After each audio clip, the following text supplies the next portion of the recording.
Good morning, good evening, everyone. This is Luda Kopkina for GAI Insights. Today we have Ankash, John, Paul, and Alden to review 6 articles that we will rate essential, important, and optional. The articles are at gaiinsights.com/articles. Please take a look and tell us what you think as we discuss them. Okay, let's start with the first article, Ankash. Sure, thanks, Luda. So the first one that we have for today comes from A16Z, and it is titled Search Wars, Episode 2. Great. And John, please tell us what you think about this one. Yeah, I was, on this one, I was, hold on, let me dig up my ratings here, my notes. On this one, I thought it was important. I thought the notion of the search wars and like what's starting to happen here with, I thought it did a pretty good job of laying out what the dynamics were in the web and how, search transformed over time. And, some interesting stuff in here about how, the modern inference engine wars, answer engine wars are much more fast moving and concentrated because they don't make this point, but both because the industry is more mature and have way more resources and so forth. And then from there also, what that means for the future of market structure. I thought it was, a little rambling, okay on the history. I think an interesting read helps you with some of the dynamics that might be unfolding, but certainly not essential. So I gave it an important. Okay. Alden, what did you think? Yeah, I would give it an important 2. Good history lesson in the history of search, like how, the early search engines, like I used to be at Lycos, and then suddenly Google came along. So, it is technically possible that AI search has a similar moment where, somebody like a Parallel, like I use Parallel and they are amazing. So they could come and disrupt the AI search field. One differentiator is, 20 years ago, it was pretty easy to disrupt somebody like Lycos. The web had not been indexed that much. There was not much capital investment. Now, it'll be interesting to see if somebody like Parallel can disrupt a Google, right? Because indexing the web these days is pretty expensive. So whether they can do that in a cost-effective manner and compete, that will be an interesting one. Yeah, I thought that was particularly interesting. Kind of where's the value going to be, right? Because you think about where does value from making what value pools are created by making the internet more machine readable, and I think there are at least 2 that are obvious. One is you have an advertising value or a marketing advertising value because your message gets out better in the answer engines, and the question of who gets to monetize that. And then you have an efficiency value for the folks with the engines because you're making the content much more efficiently available, and so that decreases the cost for the answer engines. So it's a really interesting question. So who's going to get that value? Yeah, but the article actually points out, as Ankash just put on the screen, it goes over the various startup players that are approaching what is coming slightly differently, indexing and changing the business model. Some are in the background, but serving the various ways to look at the web. And that's as Parallel is doing, right? So it's an interesting compendium and from A16 to A16Z to actually give people that understanding. So I thought it was important for just that. Ankash, what did you think? I was also important on this one, Luda. I think it would have been more, or it would have been essential for the AI leader if they have shared insights on how enterprise leaders can use this article or use this information to improve some of their visibility in these answer engines. But they don't do that in very much detail. So important read for now. Okay. Paul, we're going important.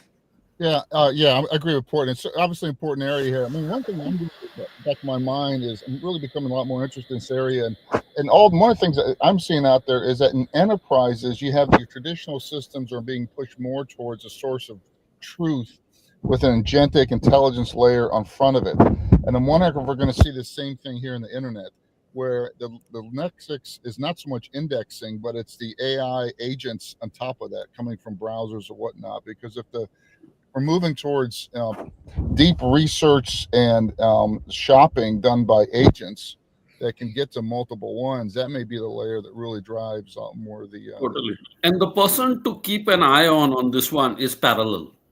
Like Parallel is the one who's truly adding value. I've tested some of the others, and they're just like doing like a little wrapper over Google or something like that. But Parallel is the one that is really unleashing value on top. What are they doing, Alden, that impresses you so much? A couple of things, like the agents that they are building on top of the search, like sales enrichment, all sorts of research that you can do. The deep research. Yesterday they came out with another one. I don't remember, but you can see like an agentic layer coming on top of web intelligence that they are starting to activate, and their pace of innovation, the sort of the innovation that they are doing is one to keep an eye on. Okay, great. Do we know? Yeah, go ahead, John. Do we know how much money they have? Yeah, I don't know. Yeah, so it was very interesting that the article pointed out different use cases, and I think Parallel is focusing on them in the CRM enrichment, in the personalized recommendations, the analytics they're building. So it seems like that's where they're going, to just deepen the reach into those areas. Okay, important it is. Let's proceed. Okay, moving on to the next one. This one comes from HBR and it is titled, AI companies don't have a profitable business model. Does that matter? Yeah, something that we've been discussing and people are discussing, does it matter? Alden, what did you think about this article and this topic? Yeah, so for me, this is optional, right? Basically, this is people taking a guess on what the economics of AI is going to be. And the thing that comes to mind for me is the same thing that happened when Google came out, right? Everybody said, search? What search? Like, how will search be monetized, right? And then over time, everybody saw what Google did with their whatever $200 billion engine or whatever, right? So this is the same sort of thing, like, economists trying to take a guess as to how AI will play out. The other thing I saw when reading the article was like, people are trying to combine the training costs with the value of the inference, right? Right now, if these AI companies stop training, they could have extremely profitable businesses just from the inference of already trained models. So I'm not sure about how this training guess thing is going to work out. Yeah, so optional from Alden, but a lot of questions. What do you think, John? I hate this article. I mean, first of all, I'm sad for HBR. Like, it's very sloppily done. This person, he doesn't go through any of the economics, doesn't understand the difference between, what a primary investment is and, what the eventual return on capital could be. Has no idea. You look at the major suppliers, half of the major suppliers have complementary assets that will more than pay for this stuff. So if Microsoft decreases the cost of software production by 30%, all the money they've spent is has a fantastic return on investment. Same thing with Google. So it doesn't even make the distinction between the cloud folks and not. It doesn't talk about any of the money that's involved here. Doesn't talk about the fact that national security and defense is going to, continue to. You think, and forget the whole conversation about whether or not Tim Altman wants a government bailout, but do you think that the U.S. is going to let the OpenAI technology go down in flames? No. Now, is it going to be funded by the Defense Department or something like that? It's just silliness. I mean, this is it annoys me because it elevates idiocy as if it were authentic expertise. Thank you, John. That was, if Adam was here, the snark meter would have gone out of range. Okay, what did you think, Paul? I'm with John. This is triple optional. It's beyond annoying. What we're talking about is a whole bunch of people talking about 4 or 5 companies raising billions of dollars. And anyway, I don't even want to talk about it. I'm just as equally frustrated. So we should go to the next article. Yeah. Okay. Optional it is. Let's John, I agree with you. Shame on HBR's brand. This is even close to brand I agree. quality. That is certainly not good for HBR. Okay. Next one, Ankash, please. Sure, Luda. So the next one that we have for today comes from Google DeepMind, and it is titled SEMA 2, an agent that plays, reasons, and learns with you in virtual 3D worlds. Yeah, really cool video clips. What did you think about this, Ankash? Yeah. So Luda, basically, SEMA 2 is a new journalist agent from Google DeepMind, and it lives inside 3D virtual worlds. So basically, games and simulators. What it does is it can see what's happening on the screen in that environment. It can understand what we tell it in natural language. It can then plan a sequence of actions to do what we have told it to do. And then it can press the equivalent of a keyboard plus mouse to achieve what we have told it to do.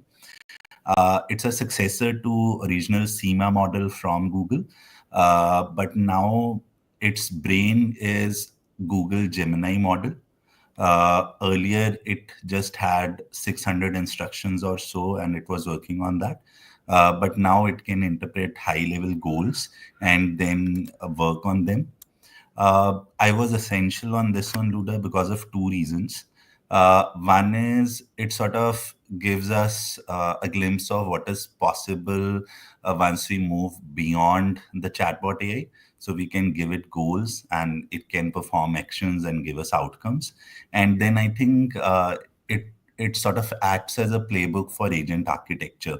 So there's a brain in foundation model Gemini, and then it can perceive things when we talk to it, and then it create a plan for itself, and then it has an interface through which it can access that environment and perform that action for us. So due to those 2 things, I was essential on this one, Luda. Yeah, so this is the next level of interactivity with the outside world, and that really is stunning. What did you think, Alden? Yeah, I still haven't bought onto the physical world aspect. It's like very much in the nascency. If somebody is actually operating in the physical world, then this would make it important for me. And if somehow Google manages to integrate stuff like this into Chrome, then it becomes really, really exciting because then it unleashes a lot of use cases for me at least. Interesting. So you're optional on this one, are you? Yeah. Yeah. Okay, John. Essential. Okay. I hear you all, and they will put it in Chrome. In addition, there's tons of people who operate in the physical world. They're not your current clients, but and this. Well, first of all, I have to remember the global video game business is about 200 billion, about 8 times as large as the movie business, right? And so this is central to that. And I think that for me, video games are going to drive a lot of the integration. They're going to be one of the great pillars that drives the integration of physical and virtual world.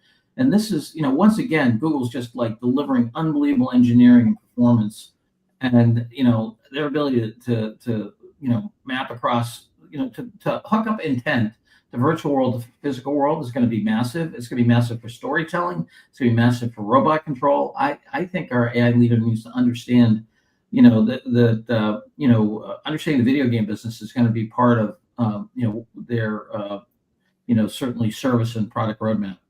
So essential for me. Yeah, it's great in terms of trending and for people in the virtual world and robotics, but for the regular, implemented today leader, it's probably not important as much. What did you think about this, Paul? Yeah, it's like video, everyday miracles on the trend, but it's from DeepMind, which is incredibly impressive. But they characterize it as research. I don't think there's anything the AI leader can do the next 12 to 18 months on this. So I had it as optional. Yeah, I also had it as optional. It's an everyday miracle, guys. So okay, I'm okay with putting it important, but so that the people read it as a new advancement in this space. But I think for the regular leader, it's optional. Luda, yeah, grab the chalk, just make a decision. Let's What about go all these little peasants over here chipping in? let's go important on this one. The advancement is stunning. The advancement is stunning. I can't do anything about your paucity of imagination. What can I do? I try. Well, I try. next week you try. It's important. Let's go important on this one. Okay, let's proceed.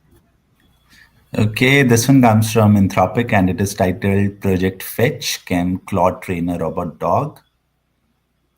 Yes, this is another one in the space of robotics that was an interesting experiment. What did you think, John? Yeah, definitely optional, but a lot of fun. You gotta love Anthropic. They spend a day, they take two of their teams, software teams, and give them a robot dog, and then try to have them compete with and without Claude to program the robot dog to kick a ball and bring it back. Anyway, their finding is pretty straightforward, which is that, hey, if you use Claude for most things, in programming a robot, if you don't know anything about it, you'll do it better and faster. And the visuals are fun, watching the robot dog kick the ball and stuff, and the young teams working on the stuff, but definitely optional. Yeah, but they draw a whole bunch of lessons of the usage of AI by one team and no usage. These teams were put under really lots of pressure to perform, and they measured their negativity or positivity, and this was interesting. What did you think about this, Alden? For me, this is important, but for a different reason. Okay. If you replace the robot dog with a human, the same type of principles can hold true, right? I talked a couple of weeks ago about how Anthropic and Claude Code can be used to actually manage humans and what the efficiency gains from that are. And this is a good exercise that flows into that. What is the loop that can happen, and what are the efficiency gains you can get from using something like Claude Code for management of humans, right? A lot of us spend like tons of time. If you look at any enterprise, like if you just look at the amount of time taken to work, deal, and manage humans, you'll see what a productivity gain from that can achieve. Yeah, if humans would listen, that would be very cool. All But I don't know whether they will. Okay. You're a real world guy here. What's up? Yeah. So okay. So important from Alden. Ankash. You're on mute. Yes, Luda. I was optional on this one, Luda. I'm not sure what the AI leader would do with this, but it's really interesting. Have conversational value. So, but optional. Okay. All right. We'll put it, Paul, okay with optional? Yeah, so Alden, optional we go. All right, let's go to the next one. Okay, the next one comes from AI21 Labs and it is titled AI21 Maestro Accuracy Fix for RAG's Blind Spots. Yes, Alden, as you know, is the CEO of Custom GPT that took RAG to heart very, very early on when it was just introduced, and doing a really good job on leveraging that in the company. So Alden, I'm really curious of what you're going to say on this one. Yes, so this one I would mark as essential. And let me first tell you what they did, right? So in classic RAG, you enter all your data and you can ask questions about the data, right? And certain types of queries where classic RAG doesn't work well. Things like, tell me all the times that the word John was mentioned in all of GAI Insights videos, right? Classic RAG is not going to work. Or if you ask questions like, tell me the two people that are associated with Harvard on this show, right? Classic RAG is not going to work well. So what A123 is doing here is they are taking data that is uploaded and they are trying to structure it into a SQL database, right? Hats off to them, good approach, and works really well for some industries like financial industry or place where you need an exact result, right? Like if you say sum up all the earnings from Nvidia over the last 4 years, right? That is something that can only be done with a structured query database. So I mark it as essential, but I am like the most biased person in the world because I live and breathe RAG 100 hours a week. So consider me as biased, but hats off to them for moving this RAG industry forward, right? They are doing it, we are also doing it. This week we'll be deploying something similar for one of our clients, right? And I think this is going to have widespread implications moving forward. Okay, so essential from Alden, recognizing that he's biased, but he's also an expert that is projecting what this innovation has done. So what do you think, John? Yeah, I was optional on this one. The certainly improvement. I agree. The structured RAG is the only way to do certain kinds of things. I think there are other solutions. Where you can parse it up front and do put it to a different model. Than using RAG as RAG and an LLM. But yeah, I mean, I could be convinced of important, but essential, not for me. Well, but John, I mean, the RAG is really one of the major ways to combat hallucinations, really. And it has been a tool with big holes in it. So any advancement in this space is actually pretty critical. So, and leaders absolutely need to know about it, even if it's hidden in their research paper. I think this article summarizes what they have accomplished. What did you think, Ankash? I'm with Alden on this one, Luda. I think it's an essential read for any AI leader who is looking to use their company documents in any of these chatbots, right? Because accuracy is of the utmost importance in RAG. So essential for that reason. Yeah, so I was also essential. Paul. Yeah, I feel like, oops. Yeah, go ahead. I feel like a broken record. I mean, we know AI 21 Labs. We know Shay, who wrote this. To me, it's a product announcement. It's optional. It's a trend and product announcement. It's not sufficient to switch your existing model over to this. So I had it as optional, but it's an important step forward, and kudos to them. Okay, we're going essential for this one. The techies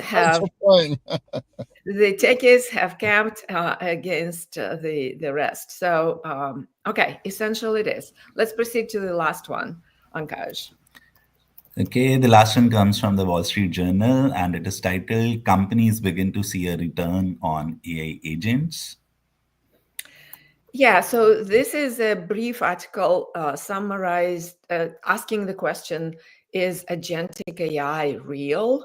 And would people see returns on that? And cites publicly known examples from Walmart that are actually working. There are 100 digital employees that have logins and report to a real manager doing real work.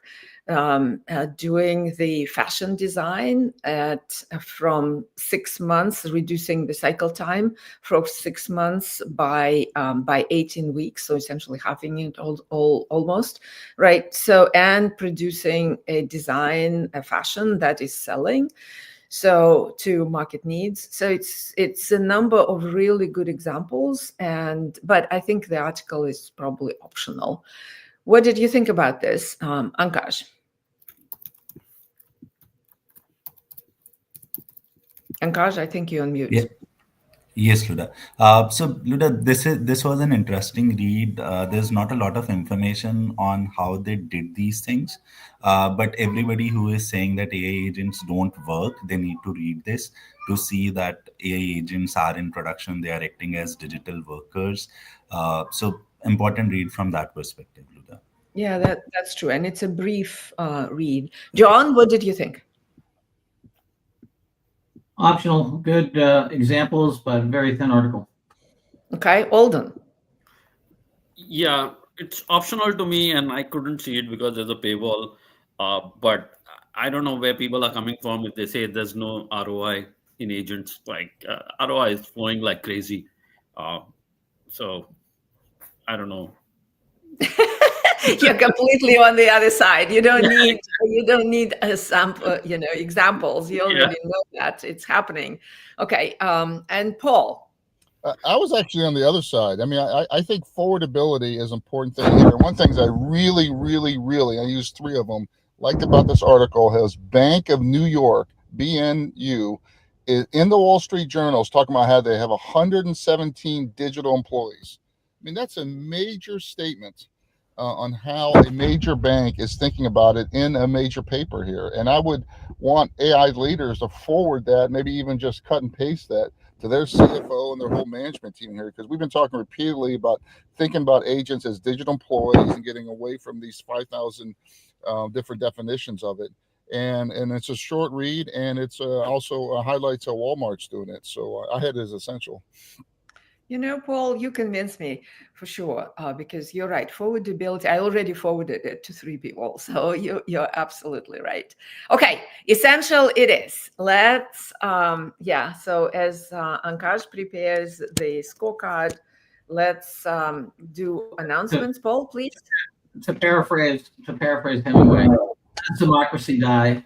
First, all of a sudden. Well, John, you will eat next week, and so you can do all you'd like. All right.